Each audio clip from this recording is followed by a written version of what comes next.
इमाम हुसैन के लश्कर में जो लोग थे उनकी पहचान 3 चीजों से होती है। वो दुनिया के सबसे शरीफ लोग थे, इतने शरीफ के शब जिंदगार, इबादत गुजार, गोशा नशीन, जो दिन को कभी बाहर नहीं निकले और रात को उन्होंने सजदों से सर नहीं उठाया। शुजात वाले, ब्रेव, सबसे ज्यादा लश्कर हुसैन के लोग। इतने बहादुर के 3 दिन की प्यास है लेकिन किसी के कदम नहीं लड़खड़ा। मजलूम, सबसे बड़े मजलूम हुसैन के साथ। और ऐसी 3 खासियतें लश्कर यजीद में।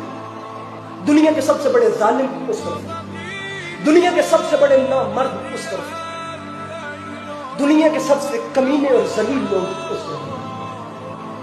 नमाज वो भी पढ़ते थे, नमाज ये भी पढ़ते थे, मुसलमान वो भी थे, मुसलमान ये भी थे। आपने कौन सा इस्लाम कबूल करना है? वो इस्लाम जो जख्म खाकर कातिल को शरबत पिलाए, या वो इस्लाम जो 6 महीने के बच्चे पे तीर चलाए?